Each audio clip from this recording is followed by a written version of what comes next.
Good evening, everyone who's joining me across from India, and good morning to all of the folks who have joined us across from America. And again, welcome everyone. Thank you for joining us today.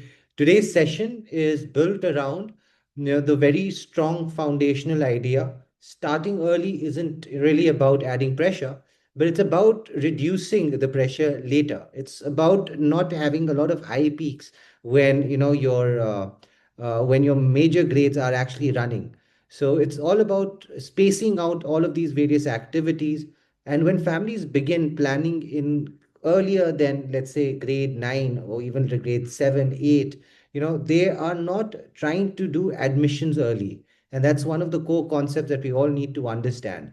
They're trying to do the right preparation early so the student has a better understanding over their profile, over their requirements and personality, and have much more clarity and are much more calmer once you're eventually in that grade 11th and 12th year, the go time for all of these application.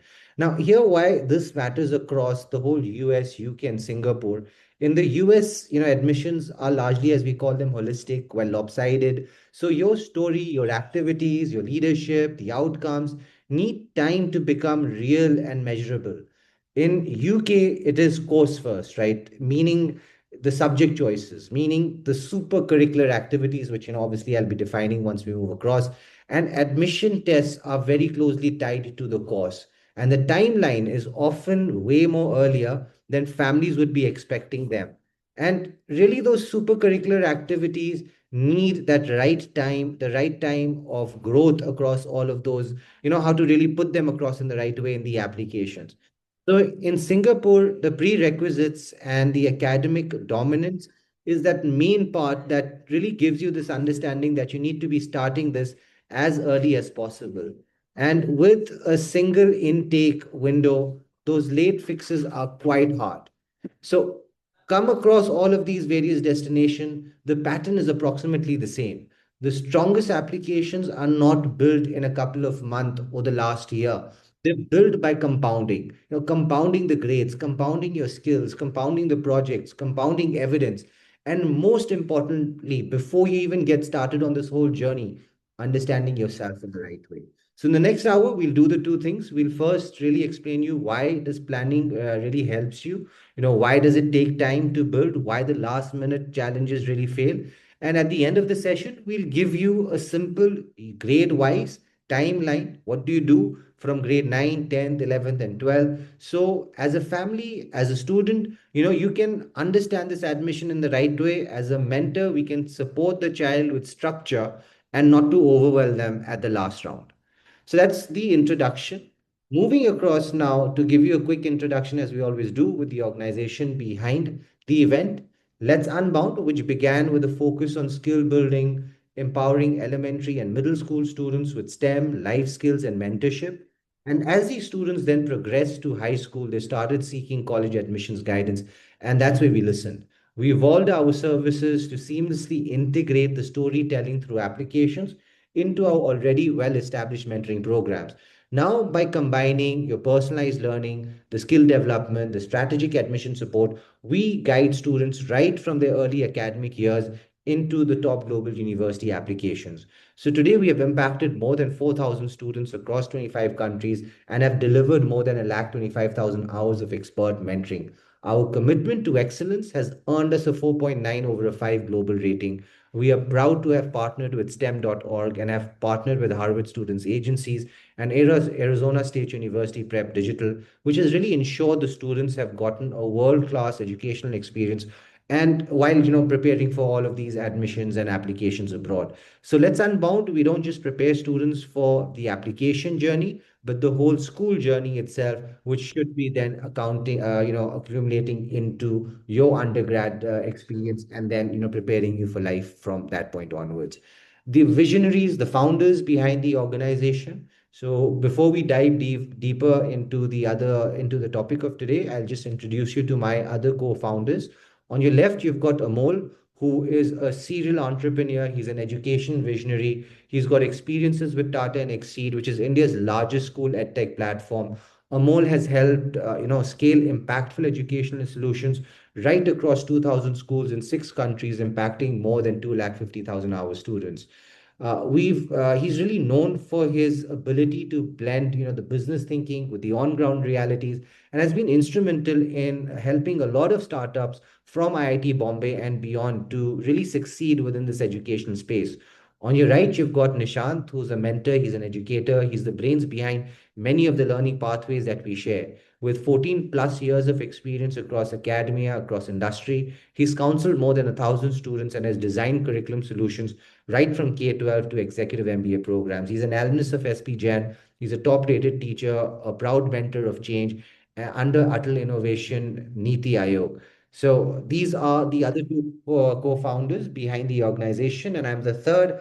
And I'll be conducting the presentation again today. And my own background is within investments and edtech. I'm an MBA from Symbiosis, SCMHRD. I started my professional journey with Jaguar Land Rover and then moved into financial industry with Citibank, Standard Charter. I've also worked with Crimson Education and Added Education within the edtech space. So predominantly, my complete work has been within counseling and consultancy, and the last 4 to 5 years has been helping students with their whole admissions journey abroad. Now, I'll be moving across to the actual aspect of the presentation today, but before we do so, I would just like to know a little bit about the audience that has joined me across today. So one of my key questions, which are the grades that you guys are already in? Anyone who's in grade 8 and below can be selecting the first option, and likewise can select the one that best suits your grade currently.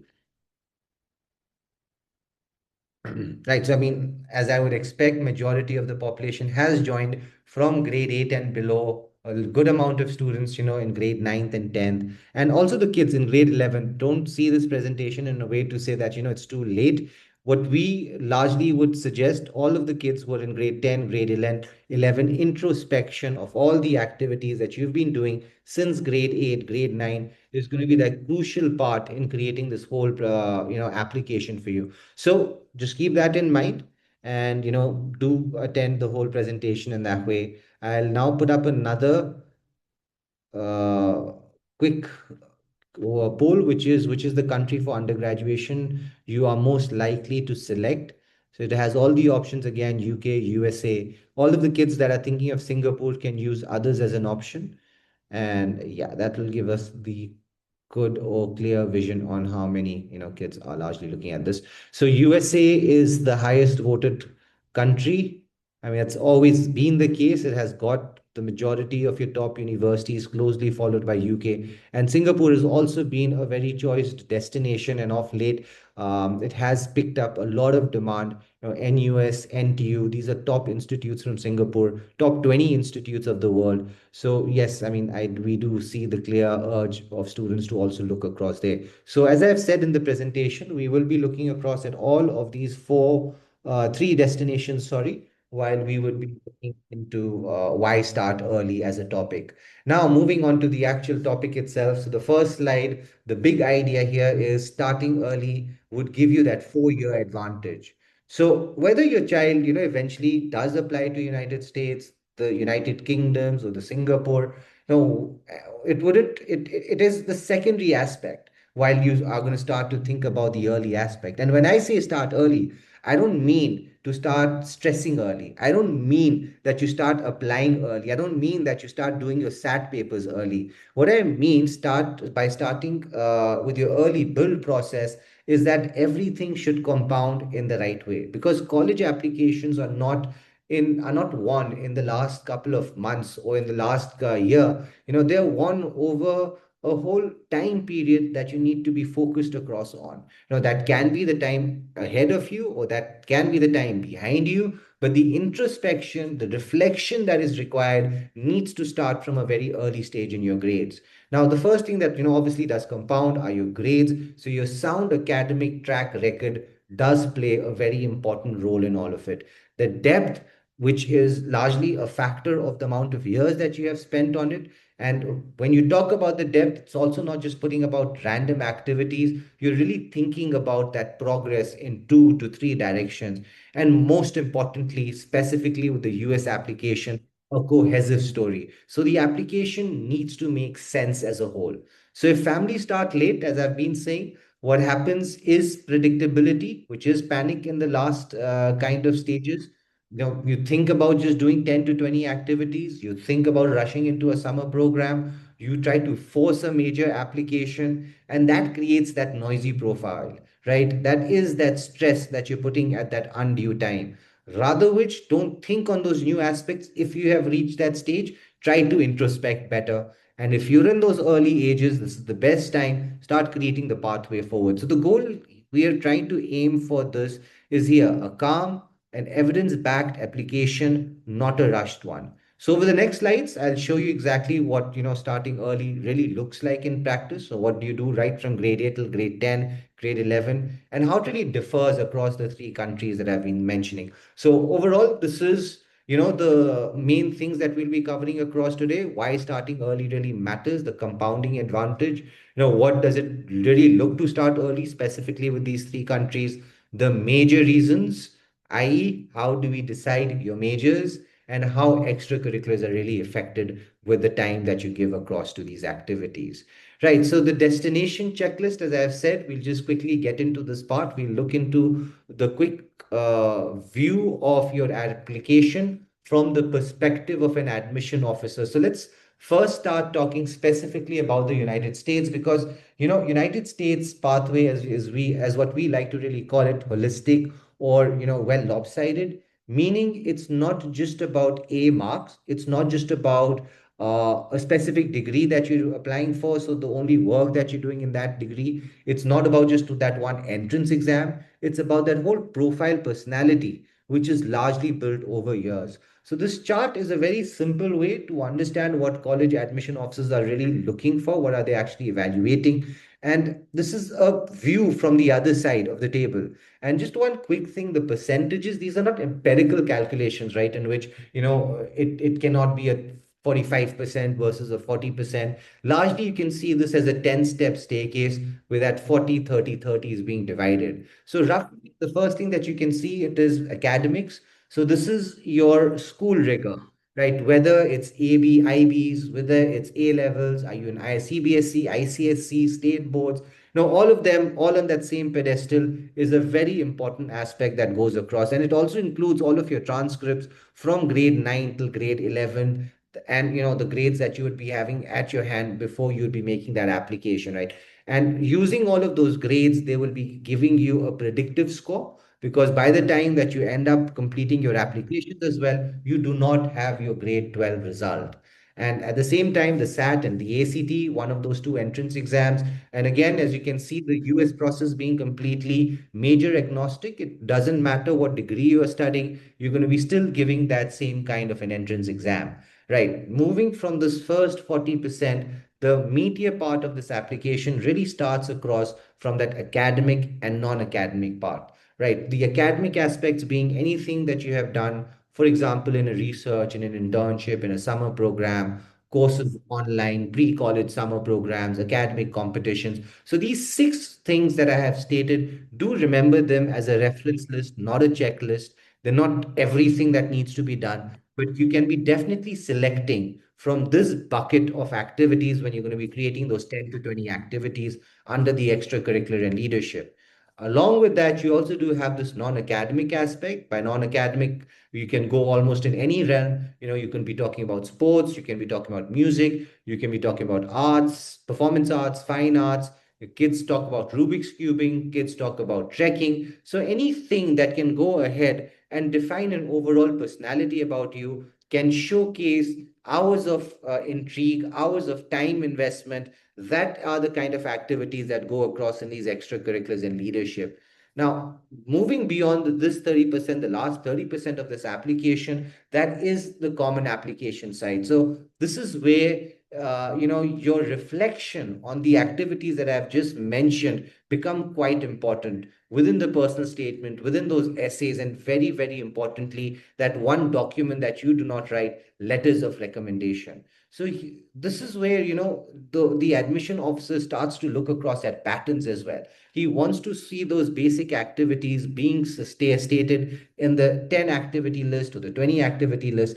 And how have you used some of those activities to create a theme, to create a story of growth, and overall a narrative on its own. So all of these things, as I've been just mentioning, requires time to be created. So what does really starting early looks like tactically? So first, let's look into the direction that needs to be chosen from grade 9, right? This is not that stage of saying a permanent major, but largely a working hypothesis. So something of a student saying that I've got an interest in mathematics. Can I be looking across at theoretical sciences and applied sciences together? Can we be looking across at subjects within finance, economics? Can we merge in computer science into it as well? They may be students who are also looking into some humanity and art subjects. So trying to create an overall structure of the things that you'll be largely interested in is the main aspect within grade 9. Now, the second thing is starting to capture the evidence at the right stage, right? It's not just to say that you're getting certificates, but experience capture through anyways. If you're using it through a social media platform, not Instagram per se, but various different professional platforms that you could use to be really reflecting upon the various extracurriculars you're doing. Thirdly, if you look into the letters of recommendation, that's also one component which a lot of parents and students really mistake to imagine that we need to be working on this from the grade 12, while largely I advise kids to start taking this the moment your grade 10 is concluding, you have finalized the last 2 years at a specific school. Start chalking out the teachers that would be giving you that specific letter of recommendation. And finally, on testing, don't assume specifically within USA that it is blind every way, as it's normally called test blind or test optional. Policies vary college by college, and they also do end up changing year by year. So starting early will give you this understanding, which kind of paper, which kind of university am I applying to, what entrance exam would they be required. So all of those things, if you can see, does require a good amount of ideation from the start. Now we shift our focus to United Kingdom, and this is the biggest mind change that that really hits in the title itself, right? UK, sorry, is more course first. Why? The declaration of majors is mandatory in UK. Now, in the US, you can keep exploring your profile. You can keep trying to explore, trying to understand what your majors might be in, and may also not end up applying or declaring that major. But in UK, you have to apply for a specific course. The universities then want to see a proof that you're academically ready for that exact rigor or course. And that's where, this chart looks extremely different. 75% focus is academics. This includes your predicted grades, the rigor, the A level, the IBs, the higher scores, plus your academic transcript really tracks the record from grade 9 to grade 11. And often your English language test scores are also required. So for many competitive courses, academics are really, to say, your gatekeeper, the thing that gets the admission officer very much interested into your application. And then you move into the next part, or I'll say the cherry on top of the cake, that important 15%, which UK likes to call it super curriculars, right? They're not just random extracurriculars. And I said at a later stage, I'll be giving you an understanding. What do I really mean by these extracurriculars?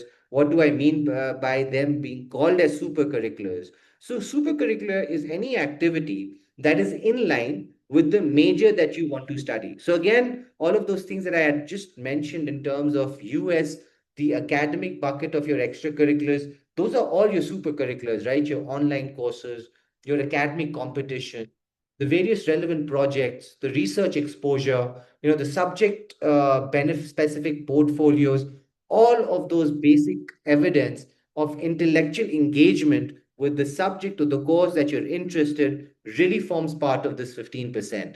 And then you've got 10% focus within your UCAS application components like the personal statement, your letters of recommendations, the interviews wherever applicable. But then even, and how do you really would be communicating in all of these various aspects? You've got three questions that would be coming across to you, which are broadly in those on the region, on the reasons that, why have you done this course? What are your qualifications that get you ready? I'll be looking into those specific three questions on the next slide. But just to really touch base on why start early with this course first system. So when you start early, you're in the right position to choose your target courses as early as possible. So it's not and that this is not permanently to be done only in grade 9 itself. You start to take courses as early as grade 8, grade 7 at certain times as well, where you use that grade 7 and 8 to get into the basic level of those understanding of those courses, and then try to grow it from that point onwards into much more, focused kind of much more focused kind of activities that would help you understand how forward do you want to be taking all of these various aspects. Now the second thing is building the super curricular proof, and again those super curricular proofs, for example something as an olympiad, does require you time to be investing in it, to be understanding like how far can I go in a specific activity. So for example, olympiad are activities that take years and years for you to be created across on. So as if you start on this as early, you would be able to understand those specific reasons why you're doing this, how it connects to your overall application. The third part is plan admissions test early, right? Tests like your UCAT, your LNAT, the TMUA, depending on the majors that you'd be going for. So it's not like you're just selecting any of the three, regardless of the major. Your UCAT is largely used for medicine. Your LNAT is largely used for law. TMUA is much more specialized engineering kind of courses that you'd be going for. So dependent on the degree you're doing, you need to have to know which kind of exam that you may be giving from any time from the start of your 11th, which means the preparation of all of this starts somewhere in grade 10. And deadlines makes this whole situation of your entrance exam quite vital. See, many of your pathways to top colleges, for example, Oxford or Cambridge, and medicine within have got very early cutoffs. Early cutoffs is 1st of October. So before the 1st of October, we really need to make sure that we have given the entrance exams and we have all of the prerequisites in our hand before we go ahead and make that application. Now, moving across to those three questions that I just mentioned to have become the core of the personal statement. So again, if you can see question number one, why do you want to study this course or subject, right? Now, how does this question really matter when you will be doing your courses at early years of, for example, wanting to do engineering, but starting off with courses in maths and doing courses in physics, doing Olympiads in different areas? These will be the reasons that you'll be really talking about why would you want to be, selecting this course. Moving on to the preparedness for this course as well. How have your qualifications and studies helped you prepare for this course or subject? Right. So universities want to know if you have the academic foundation, the skills to handle the course demands. And how do you approach it? Mention the relevant projects, mention the experiences that really align with your chosen field. The third part, preparation through other experiences. So what else have you done to prepare outside of education and why these experiences are useful? So for example, imagine as an intern at a local engineering firm, one can be speaking about the exposure that then he would have gotten from all of the courses, the research, the summer programs that he would have just spoken across in point number one and two. So overall, with these three different questions, they're trying to really understand what have you done overall as a degree in your schooling that really gets you ready for this kind of degree application. Now, moving across to Singapore applications, right? With the Singapore applications, one of the most important words that you need to be really looking across, and again, that's on the heading itself, it is the precision. So compared to the US holistic model or the UK course first model, Singapore is a very academic heavy, school academic heavy, and a very requirement driven heavy kind of a system when it comes to their application. And if you can see that huge difference comes immediately here, that how we have moved across from USA from a 40% moving across to a 75% in UK, and eventually within Singapore it goes all the way to a 90, where your grade 12 score, your predictables from 9th to 11th, any English proficiency test that you may need to give, that all accounts 90% of this journey. And then eventually you see the last 10% does come across in your entrance exams, the essays, and the interviews. And one more thing, very importantly, when it comes across to Singapore, your early deadlines, looking across when they need to be done. So your NUS roughly anywhere between December to Feb of your grade 12 year is when your international students are going to be putting up across their applications. The NTU, as it's famously referred as, the Nanyang Technological University, these applications tend to open even more earlier. So sometime mid-October is the deadlines when it start across. Institutes like SMU, another quite renowned institute, not a top 21, but often, those applications would open by mid-November and run till mid-March. So from this specific aspect within Singapore, two things very important. Your grades from 9 till 11 become excessively important if you're going for these university applications. They're 90% of this whole profile. And also remember, these grades, the 9 till 11, are the components that are used to create your predictive grade. So overall, if you're in grade 8, you're thinking about Singapore, getting your grades in line, making sure why you're selecting that specific subject should all tick the box before you have your 9 started across. Now, what we have done so far with the presentation, right? We have understood the three countries. We will be now moving across to the why start early part. So, why are we going to be doing this for UK, US, and Singapore? Really trying to break them down. So, competition now moving into that US part, sorry, first. Now, the competition is really rising. So, it's not just about, students are suddenly less capable or something, but it's because most students globally are targeting the same small set of high single universities, and that's what has really made this bar go quite high. And again, as you can see on that screen, the holistic approach in the US, it's not enough just to be good in a specific subject or to be good in a specific area. Applications are dense, everyone has grades, everyone has activities, everyone has test scores, but why are you and how are you getting differentiated is the major aspect behind these applications. So the fit, the story, the depth, they're going to be all crucial in this whole journey.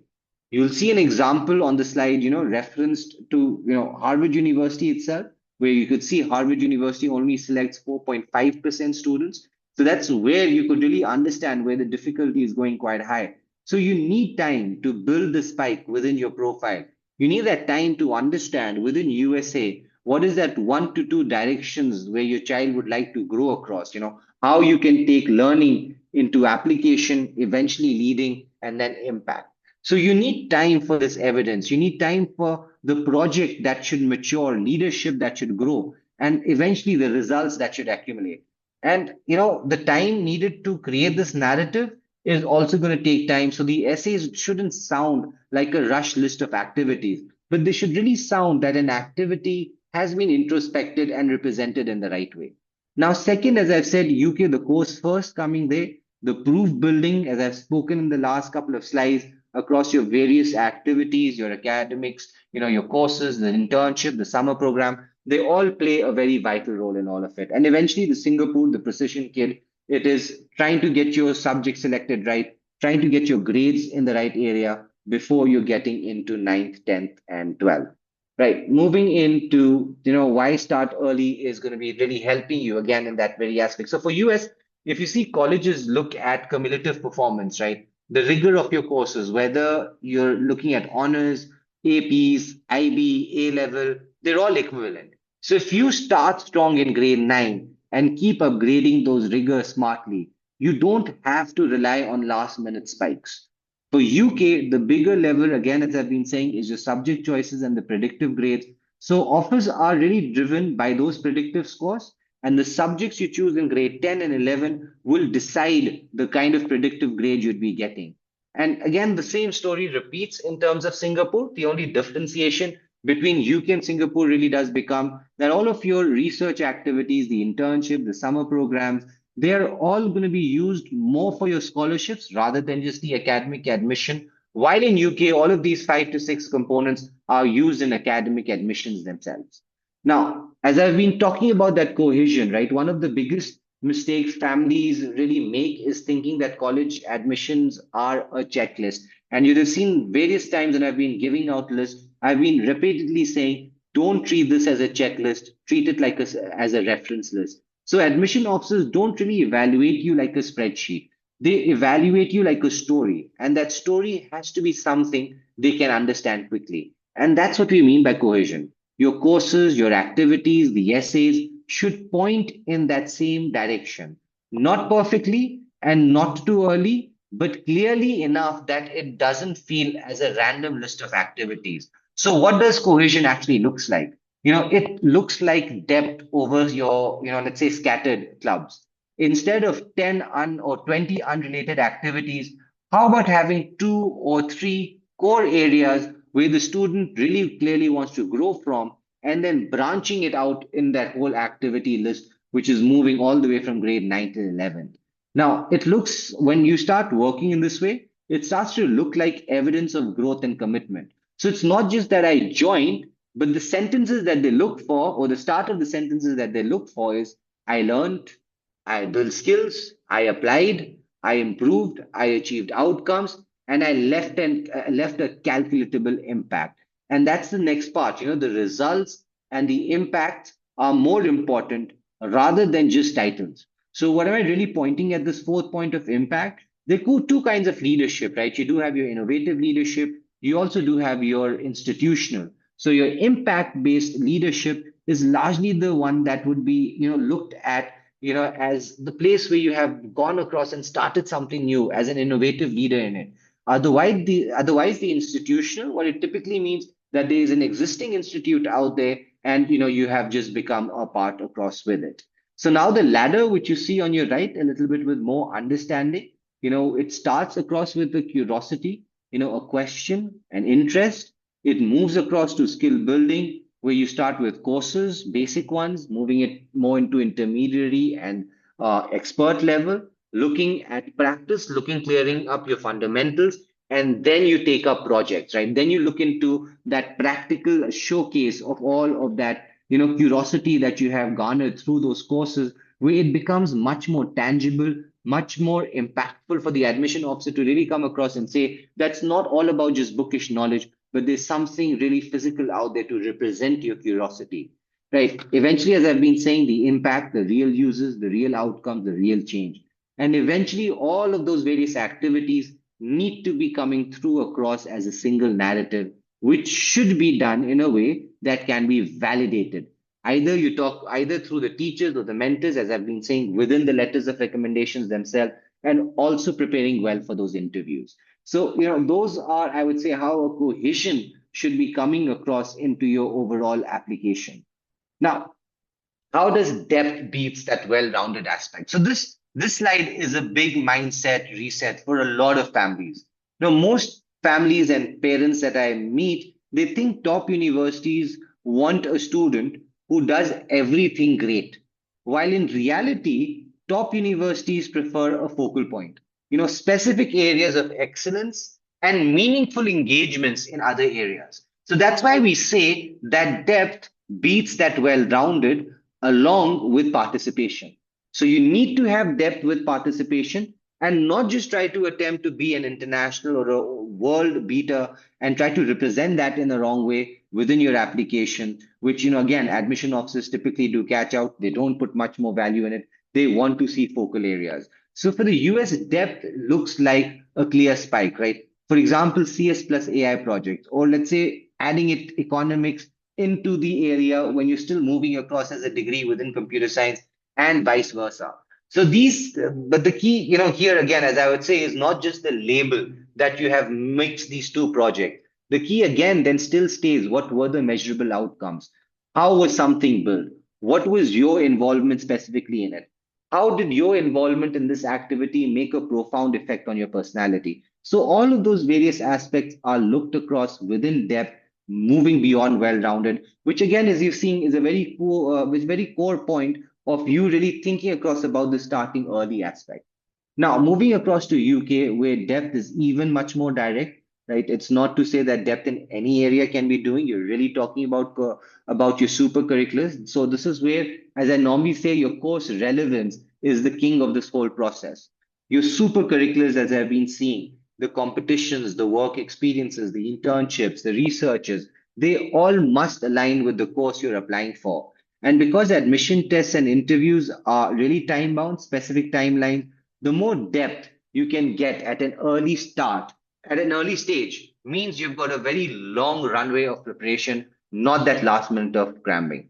Now, moving to the third one, Singapore, a depth is about that strong subject alignment and academics first approach, and trying to give the right kind of proof from your grade 9 moving across to your grade 12. So for design, and now, for example, it's not just your grades per se that are going to be looked across or your entrance exam. there are also a lot of degrees where you're going to be looking across at a specific portfolio. So, for example, for design and architecture, you do submit an artistic portfolio to showcase your skills on that specific aspect.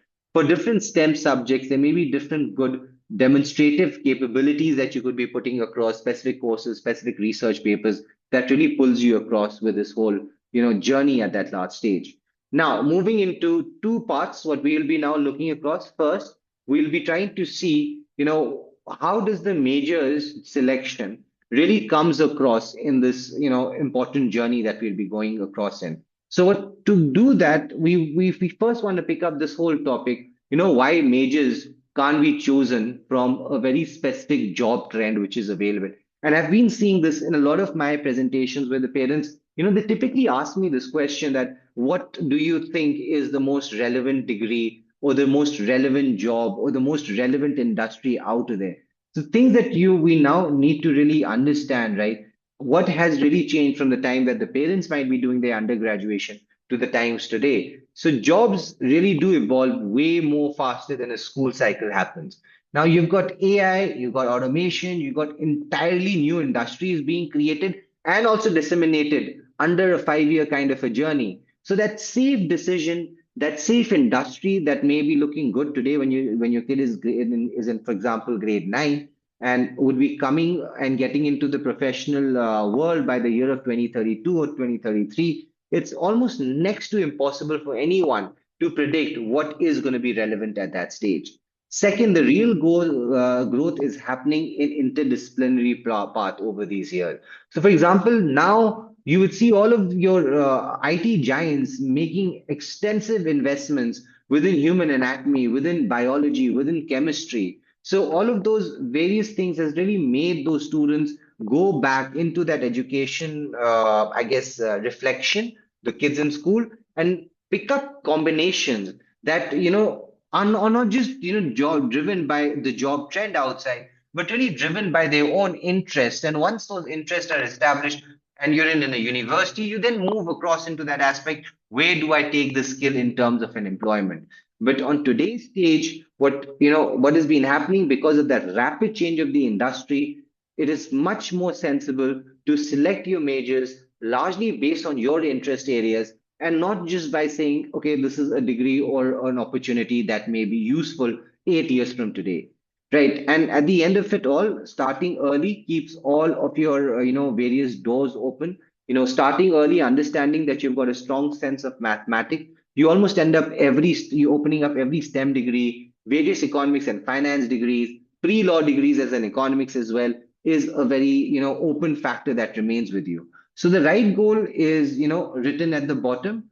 Don't look in too early. Build 2 to 3 strong options with the right kind of proof. And do keep in these destination reminders that for UK, USA, they are flexible on majors, but they're inflexible on you not, giving that right kind of narrative or that right kind of impact in your overall application. From that UK perspective, they're largely course choice fixed. So the subject fit really matters, your grades really matters, your super curriculars really matters. And again, in terms of Singapore, your super curriculars matters, but they really are much more attached to your scholarships as an often one added extra step. The Singapore will be largely looking at your academic scores. Before we just move quickly on to the next slide, I'll just switch off my camera and take a gulp of water. Just give me a second.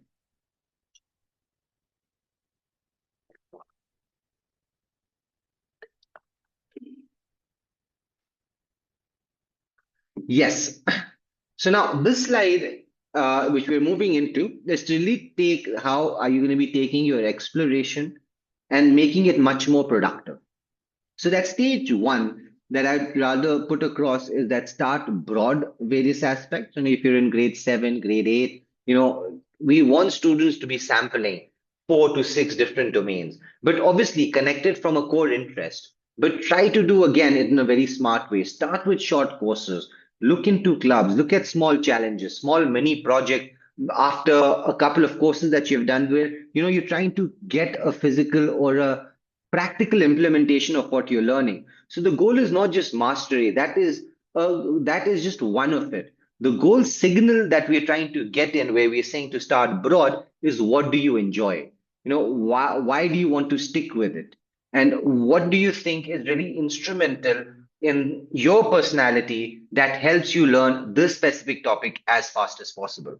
Moving across to that second stage that you can see on the screen, right, the narrowness. So once we see patterns, we try to narrow it down to 2 to 3 domains. We shift from, let's say, this the casual exploration to a much more structured skill setting on in terms of looking into deeper courses by your second stage, looking at much more deliberate practices, trying to go across for slightly harder problems. So this is where the students start that separating it from what do I like to do and what I would like to do in the future, and what are the things that I would like to stop doing.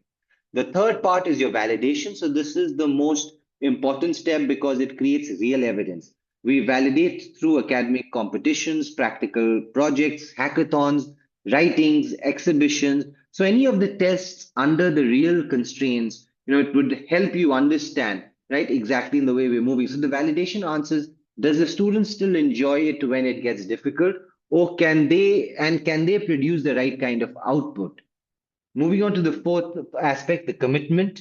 So commit doesn't mean locking, a major forever. It means that you have picked up 2 to 3 different directions and are, willing to go deeper into internships or shadowing or research exposure or summer program around that specific area. So this is where expertise from theoretical knowledge starts to form a much more approachable and a practical, evident-based activity, which is very important in your application story via that whole credibility aspect. So at the bottom of your screen, you can see the whole aspect. Every stage should create artifacts. Will it be projects, write-ups, portfolios, mentor feedbacks, thinking across in terms of those letters of recommendation. And look at in that US specifics, your essays, your LORs, they are all long-term objectives that you need to get across. So the early you get in there, the better is it for you to understand how to be using all of your activities. UK, as I've said, the super curricular centric, the personal statement oriented, where the depth is going to be extremely more important than the breadth. Moving in terms of Singapore, the most important thing that obviously does become is making sure that your school portfolio, right from grade 9 to 11th to 12th, is very strong. So you could have that right kind of a predictive grade. Now, as I've been saying, courses at the base, how do we start this whole process in a way that it structures in the right way? So stage one is where we make an exploration structured instead of a random ideation. The idea is simple. Courses help students discover, two things at once. This is like saying that I can actually do it right in the higher level. So our approach here comes first. We would like you to start, for example, with introduction courses, with pre-AP style kind of a track where you've got that pre-calculus, for example, the kids that are looking into mathematics to really test across those few domains. Try to look beyond maths, for example, if you're going there within coding, within economics, try to bring in finance, try to bring in applied theoretical sciences, so you could understand, right, what kind of course or activity that you'd be looking across. What are the work that you as a student enjoys or would like to persist with. So that next part then we would add across into this is your application readiness as well, right? So how are you typically ready in terms for this various course? We need to be doing various diagnostics. So for example, if you're going to be selecting anything within SAT, are we going through that PSAT 8th or 9th? How is that relevant? How are you going to be identifying those gaps? So starting that across as early as possible will definitely help you. Now, moving on to that third piece that matters a lot, which is that learning style and motivation. So we track what energizes the student through those various courses. We want to see it from the perspective of versus, let's say, what drains them. Some students really love open-ended projects, by the way. Others would thrive in a much more structured set. So for me to understand which way this will be going across in grade 9, doing this early kind of a check in terms of these courses really does make the right kind of sense. And finally, the last one, the proof. So the more years that you're going to be looking across, working in this aspect of proof, the much more stronger list that you can create across there. Now, as I've been seeing the destination reminders on the right side for USA, again, that rigor, the intellectual curiosity, becomes only visible with years of input. And then, if you see the UK one, the subject readiness really doesn't matter which syllabus that you've gone for the A levels, the IB scores. What directly would be affecting your eligibility would be how willing, how well have you been scored across all of these various areas? How are your entrance exams looking? And eventually, the practical learning that you're showing through your courses, through those internships, how are they really complementing your overall application? And again, for UK, a strong school journey is what is typically required. Now, moving across from the courses, this is the next step that we would like to take. So, take your knowledge much more into a practical understanding. For example, with let's go with competitions, so contests like a math kangaroo, contests like maths olympiads. So these aren't just specifically about marks. They train the non-routine problem solving under pressure. That's exactly the kind of characteristic an admission officer is typically looking from you at. The second aspect here, the building clarity for CSM robotics. Hackathons, robotic languages, the coding contest do something important. They force students to really build the right kind of real prototypes. So, and also not just theory. You also have, to, give this project in front of someone. While you're doing this, you'll be learning various aspects in that area. So, for example, if you look into computer science, debugging, collaboration, iterations, so all of these skills really do eventually translate into a strong application, a strong project along with it. For humanities, just as an example, debates, MUNs, essay competitions. So these are the kind of things that would be adding the rigor. And also your APs, even though they're done or conducted by College Board, extremely, extremely relevant in this area. So again, as UK is a very competition oriented country where the feed is really coming across from your super curriculars, from your exams, for your school results. And while on the other side, USA, this is where the competitions have become much more of a launch pad for your leadership and impact. So your captain roles, the club leadership, the teaching various roles that you could get, in getting into competitions in an early stage can really help you. In terms of Singapore, the competitions don't directly connect to a specific application. It is largely there for your scholarship activities. So understanding the best fit for your overall profile is going to be that important aspect within this whole application. Right now, taking your, I would say, ideations a little bit forward, this is where you'd want to shadow with professionals, where you'd like to work at a clinic, at a lab, at a startup, NGOs, where you're really learning day by day by seeing practically the kind of degree or the job that you'd want to do. Eventually, do your small deliverables, make sure that you've got a report at the end of every activity, you've got a good reflection in terms of the analysis that you've done, and in any case, if it's a technology one, a prototype or a research paper, which can be eventually used across for your application as well. Lastly, the focus remains always on quality plus reflection. The certificate can only go as far as showing participation, but it does not talk about at any level in terms of engagement. So that's a very important part. I'll again say with your internships and research paper, why does it make sense to start across early? And now moving into that again, the same topic of research and summer program. So do know that your research is just your summer programs normally just happen at a certain junction. So this Jan till March period, very, very important for all of the students that are thinking across in terms of doing a summer program to get ready with your overall application and make sure that you're applying. And again, your research is not just getting in, collecting information or samples. It really starts by first understanding what problem are you trying to solve, the PRO. How does that convert into a specific SRO? And more importantly, what are the tools that you'd be using across? So once all of that is specifically cleared out, we can then, move across in this activity. Now we'll just be moving across to the next slide, the extracurriculars. But before I do so, I'll just request a 30-second halt in the presentation. There's one change that I just want to do onto my internet. Just 1 second.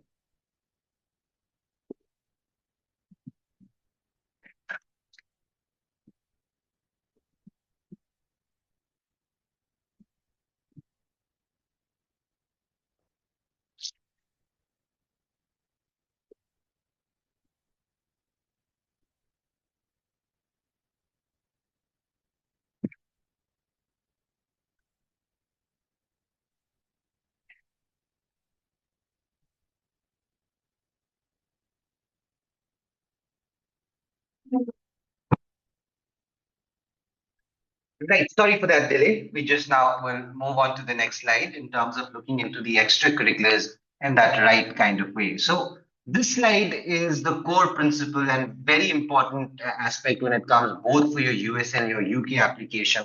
So at this slide, we'll be really talking about your extracurriculars now.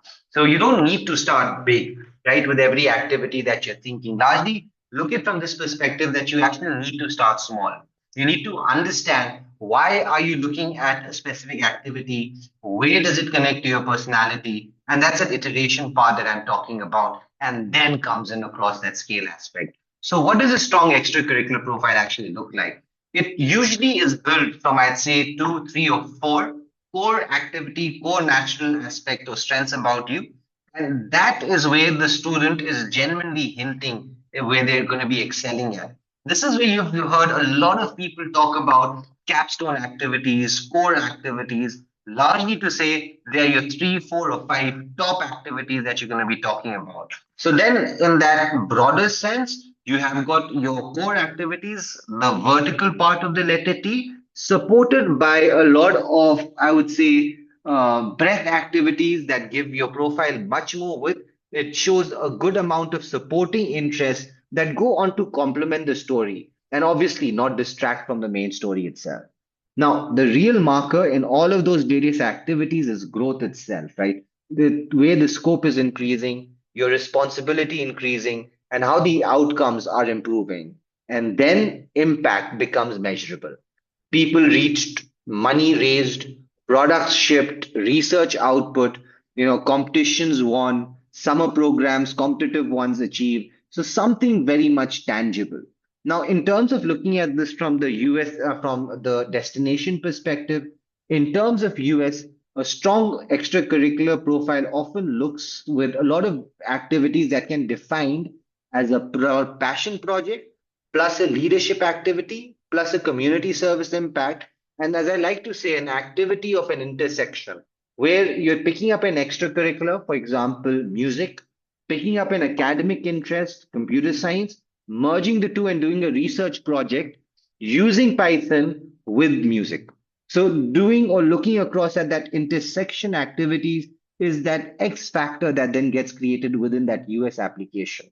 When you're looking this term in terms of UK, that same activity that I've just spoken across also does become relevant here because then all of a sudden your music becomes a super curricular because it has been merged with computer science, the degree that you want to do. So that's when you're going to be really, looking across initially at those courses, understanding those various activities, starting early so you could create those different intersections become extremely important. Then also those specialized activities in UK then are get the right time to be done at the in that specific time frame. Your essay competitions, your olympiads, those focused super curricular activities are also there, and you have got enough time to be creating them.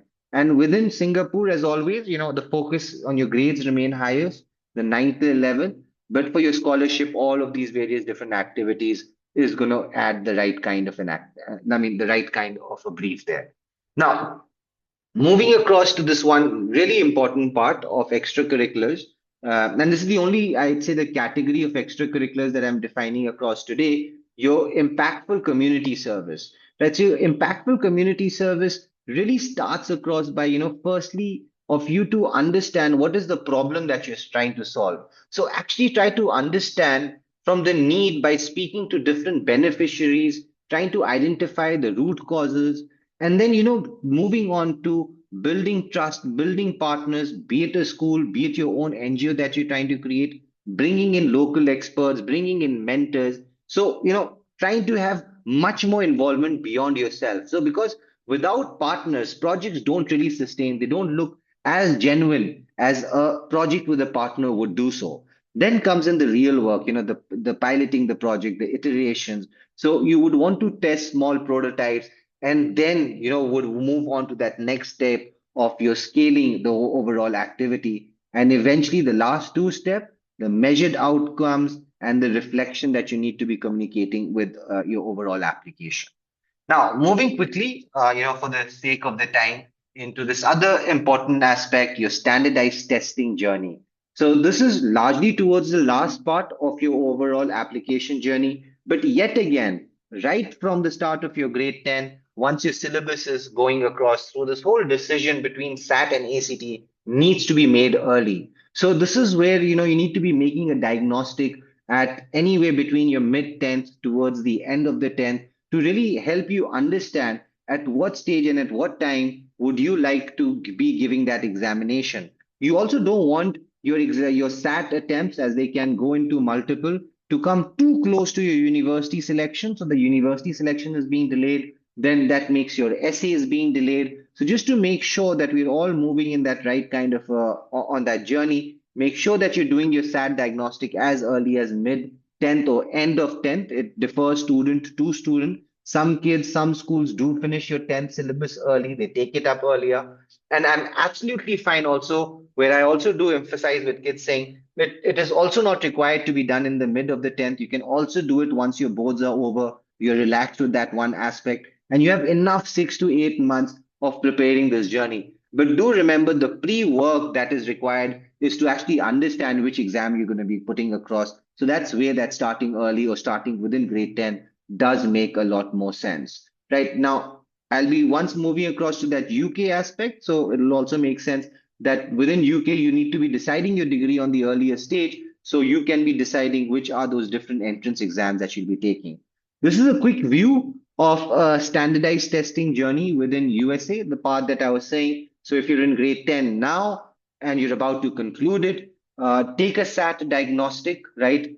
Pick that one exam that you'll be doing. Would it be SAT? Would it be ACT? Try to start building up your core skills. And eventually, as you're transitioning between 8th, 10th to 11th, that's when you'd be taking your first attempt somewhere August, September, latest first attempt coming across by November, and then your last attempt in let's say start of 12th, that should be the latest that you're going to be going across for March to July if required in that way, just to optimize and retake your scores and to get the right kind of super score that you'd be focused on there. So that's just to give you an overall rough timeline from grade 12, 10 to 12 in where your SAT exactly comes through. Now, just a quick look into your UK admissions test. So again, that's some place there you need an early kind of a start because that is again that runway kind of an approach. So your UK test really depends on which course, which university that you are selecting. So that prepare later does not really happen. You need to be working in advance to understand what is going to be your overall direction. So that grade 10, that grade 11 is again part of, let's say I'll say the exploration of majors is very important, very core when you're going to be deciding your standardized tests in 12th. So if you've made those decisions right in the grade 9th or the grade 10th, by the time you get into 12th, you know that you're not going to have an overlap between your last SAT attempt or your second SAT attempt and a UK exam. So those most common exams that you can see at the bottom of your screen, the law with the LNAT and medicine in terms of UCAT, and a lot of quant, maths, engineering, computer science courses are moving across with TMUA, ESAT, TARA, which often are again then October to January. So make sure if you're applying for Oxford or Cambridge, you have given this exam by the January of your grade 11. So when it's October of your grade 12, you're ready for that Oxford or Cambridge application. So again, there again, the right time of testing for your UK exams are going to be quite very important. This is just to give you a quick overview in terms of those time-bound activities, those deadlines. So your US application starts by 1st of October every year. Very important that before that starts across, you've already started to conclude at least your first draft of your essays, at least the first draft of the personal statement. You're very clear where the letter of recommendation is coming. So by the time you're getting into the October month, you're very sure of the last draft, and the only thing that needs to be done by the end week of October is submission. In terms of UK, the that time bound becomes even much more important. Start registering for UCAT all the way in May because again, your medical applications for Oxford or Cambridge would conclude on 1st of October. And even regardless if you're going for other Oxford degrees, you are still going to be completing it this by October 15th. So, ideating at an early stage, what degree am I going for? Which college am I going for? How does that really make sure which test am I giving? Because in grade 11th itself, you'll be concluding all of these entrance exams. very different from the situation that you largely see in India. In terms of Singapore, very honestly, there isn't much that I'll point out in terms of an entrance exam that requires you to prepare early. They don't have that kind of focus. But yet again, your SAT story is then applicable to Singapore because the SAT exam is again as simply as easily applicable in that country as well. Now, moving on to the start of the early timeline. So this is now moving towards the last part of our presentation today. As I do realize we have gone above 5 minutes. Really hard, really nice to see that majority of the parents have stuck through with the presentation itself. So I'm sure a lot of good value has been added across there. Now you can see on the screen itself, this is just a summary of all of the things that have been, stating across as that your grade 9 is all about building habits. It's about getting to understand your strong core subjects, locking those prerequisites, the maths requirements, the science requirements. And then, in when it comes to your profile and your activities, it's really understanding those 3 to 5 core interests, choosing that 1 to 2 areas to go into in extreme depth. Within grade 10, the academic activities is that increased rigor would happen in your APs and IBs. So just making sure that majority of these things have been, properly been looked after, it really does go a long way in it. And, obviously start a real life project from grade 10. So by the time you hit grade 11, you're able to scale that impact. You're able to move into much more meatier competitions, look at stronger internships and much more selective summer programs. And in your 11th year, your academics, that's your peak academic year, apart from closing across all of your grades, you're also going to be start closing across all of those entrance exams. And those entrance exams move across in grade 12. You still need to maintain that strong performances right to grade 12 and eventually close across on your portfolios. So even if you see the journey being planned from ninth to 12th, it does look a lot of activities. And that's when I say that building your habits and building those strong subject core can actually start from grade 7 and grade 8, right? The only difference is for a student in grade 7 and 8 is you're not building habits or strong subjects to apply for a university. You're building those subjects, those areas to understand yourself as a personality. So those are the major things that I'll really talk in that last slide of saying, why start early, that plan by plan view.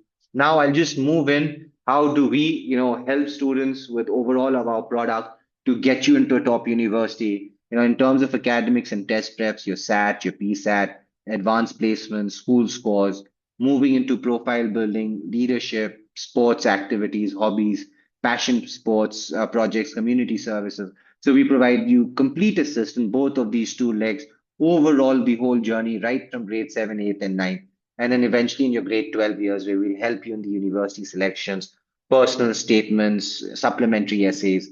So overall, as you can see right from that first statement that I had said, that the heart of the organization, we're a very strong mentoring company where we, then move across from your early years to your mid years and eventually to your application years, helping you through with all of these different aspects. Now, just to share you a couple of success stories as well. This is a success story of a student that got into Dartmouth. Again, a very well-rounded profile. The aspect of him getting being a solo singer isn't something that just happened in grade 11th or 12th, something that took years to be created. The interest in basketball, the activity or habit within essay competition. So all of those, long-term activities is what got the student eventually to the college, which was capped off with a SAT score of 1550. Right, a similar kind of example of various years of work that you can see that got a student admitted in this one specific institute as well. Now, just the resources section. So, as you know, every weekend we do take up a very different topic around admissions itself. So, again, next weekend we will be going into various different, other topics that you would be looking across at. By the way, tomorrow we are also conducting this session, which is AP Physics Masterclass. It will really help you unlock the secrets to get a 5 out of a 5. 14th Feb, right? That day again, we'll be doing a very important topic, which is crack the SAT. So your secrets to a top score of 1600. So all of the parents that you with your kids today in grade 10th or just this at 11th as well, just closing across on your attempts, just make sure that you're joining across next weekend. It will really help you understand cracking the right kind of a SAT score in the right way. Right. So that's that one part of the various master classes that we do. Do also use this link at the bottom of your screen. and that will just help you, get in touch with all of these newsletters that we do consistently put across. Lastly, this is the link to join our podcast and to join our WhatsApp group. Students, again, as I've been saying, in grade 10, who haven't done a SAT diagnostic, can use the QR code on the screen now to have the same performed. Now, moving across to the last section. So, if you're really interested in a one-on-one session with us, so I could give you a much more personalized understanding in all of this, just use the QR code on your screen now. Right. So, this is the last screen of the presentation itself. And now I'll just encourage every one of you just to drop any questions so we could, connect again, so I could answer any specific or individual aspects in that way. Right. So I'll just be taking up them from the chat sections. So just give me 1 second. I'll just pick up if there's anything extremely relevant that I could take for today.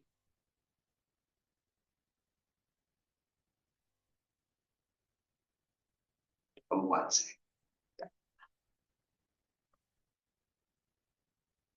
Oh yeah, so I mean, I think Garima had a question. So if you've got a question, you could just post it out now. How relevant are AP exams or admissions in Singapore and US? Largely scholarships. Largely for your scholarships, and I would say they form the last 10%. A CBSE, ICSE kid has much more relevance because it gives you much more international benchmarking, but that's pretty much it. Right, so how it helps for post-graduation? APs, no, I wouldn't say it helps you directly for post-graduation because you've got your whole 4 years of undergrads there. But academic transcript, that means your grades from 9 till 11. Right? Or I mean, any year transfer. It's your grade sheet or mark sheet. Welcome a lot, Sheetal, for the compliment there. And I'm sure if you could connect for a one-on-one session, I'll be able to take, all of this information that I've given to you to one-to-many onto an individual basis. Right. Just be waiting for a couple of more seconds if there are any other questions to be posed across. What about SAT for NUS? Yes, it is important. I wouldn't call it a whole huge transformation in terms of how UK does it, all the way up to a 25-30%. It has a 10% weightage. The most important thing for Singapore is your school grades. Is it helpful for IB boards? Are you talking about APs, Shreya, or are you talking about SAT? Because, questions are now muddling up. So I'm not sure what your question is. Is if SAT? Yes, SAT is not dependent on what board you have done. It's dependent on the university that you're applying for. So, for example, if you're applying for University of California, regardless of the SAT, regardless of your board, they are SAT blind. If you're applying to, let's say, Caltech, so they are SAT mandatory. Regardless of the board, you need to give a SAT. So SAT is really decided from your section of the university, but all of a sudden I've seen this as SAP, so that can also be a question for AP and also answer it just simply for AP as well. AP definitely 100% usable for IB schools and IB students, and I'll just crack this myth here. A lot of IB schools do have this feel that since they are teaching IB, which is a US college, which is a US course, and APs are college level courses from USA, so you don't have to do them. It's absolutely wrong. Your APs allow you to earn college credits even before you get into college. It can still give you depth and breadth. And as a matter of fact, just to break the whole hoax, all of the institutes in India, the IB schools that have AP centers, are encouraging their students to take AP. And the ones that don't have the center don't. So largely, it just feels more of a financial incentive to make that advisory. Otherwise, in a very neutral sense, doing an AP shows the academic rigor, shows depth, shows breadth, earns you college credits, and also gets you ready for scholarship. So it's always down to the methodology of selection, not the board that you're getting in. So that's the answer for both SAT and AP. Right. Any other question, guys?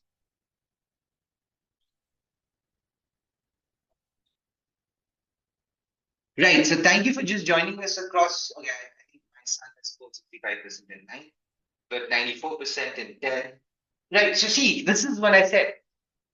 Within Singapore, and if the trend, what he's just gotten into, the that if he's gotten 94 in 10th and he can show 95 or 96 in 11th. So what he has shown is a growth story. So don't worry if the 65 in 9 is not going to be a downgrader if the following years are growing across. So 65 in 9th, 94 in 10th, 96 in let's say 11th, and you get a predictive of 97. Fantastic thing. Brilliant kind of a journey. Do not have to worry on this area. Right, 75% in the first block of class 11. Yeah, see, this is the topsy-turvy situation that's happening. This is then now class 10 becoming a spike. What I'll suggest, Shweta, let's have a one-on-one session where I could understand the reasons for the 75%. Right, there's never an absolute answer.